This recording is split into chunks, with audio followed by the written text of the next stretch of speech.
Counting of votes is underway across the United Kingdom, with results declared in 73 of the 650 constituencies. Now, of them, Labour has won in 66, Conservative and Liberal Democrats in 3 each, and Reform UK in 1. UK stands on the brink of a significant political shift, with exit polls heavily favouring Keir Starmer's Labour Party to win a historic mandate.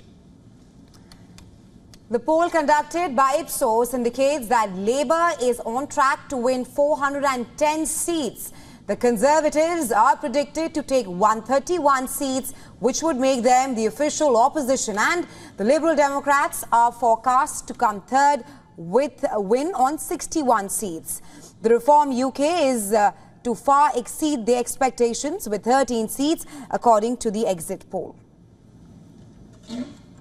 Now, after the release of the exit poll, people in London were optimistic but cautious about the future of the UK. I mean, no surprises, really. I think coming into this, I know everyone was kind of expecting some kind of Labour victory.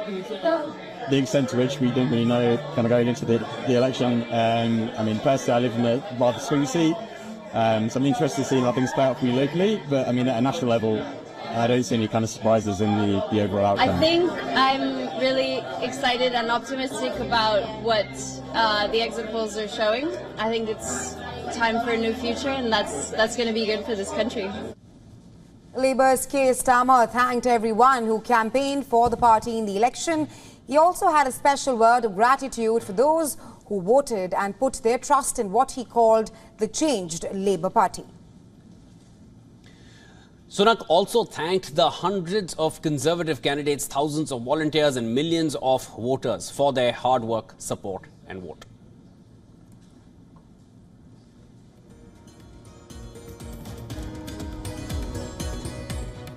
And well, for more on this, we're now being joined by Andrew Whitehead, who is a senior journalist, historian and author. He's joining us live from London. Welcome to World DNA, Mr. Whitehead. Now, Labour had fashioned its campaign around change, and it looks like change has come after 14 long years. What does a Labour win mean for the UK, and what kind of changes can we now expect? Well, you're right, there is going to be a change. We now have, as you say, the results from about 70 constituencies, and that's sufficient to know that the exit poll is accurate and Labour has won a landslide victory. I expect in the next few hours that Rishi Sunak will resign as Prime Minister, and the Labour leader Keir Starmer will be asked by King Charles to form a new government. And Labour, as you say, has been campaigning for change. I think the changes will be fairly modest. Under Keir Starmer, the Labour Party is not really ideological. It's more pragmatic. Keir Starmer has said he will spend more money on the health service. He'll build many more homes because there is a housing crisis. And I think he will also stop Rishi Sunak's plans to send asylum seekers to Rwanda in Central Africa. But I think on many issues, it will simply be what I think Labour would see as a more competent government rather than a big change of direction. And certainly on foreign policy, I don't expect any big changes. All right. Mr. Whitehead, also wanted to get your thoughts on this. Who do you think would get some of the key roles in the Labour government, as we're nearly sure now that there will be Keir Starmer in the helm of affairs? How do you feel those key roles are going to be defined?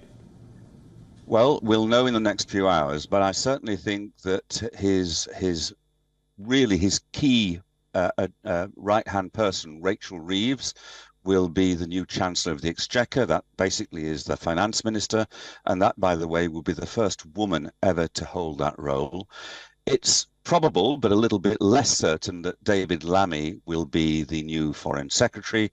He is a black North London Labour Member of Parliament. And I suspect many of the people who've had shadow positions as part of Keir Starmer's front bench team will get promoted to the cabinet role that they have been shadowing. But it's up to the Labour Party leader. He may decide to make a few changes, and we'll only know that in the course of the day. Mr. Whitehead, do you think that much of the damage to Sunak's Conservative Party is being done by the Reform Party, which is slated to secure some 13 seats, which ends up being a beneficiary of the Labour Party?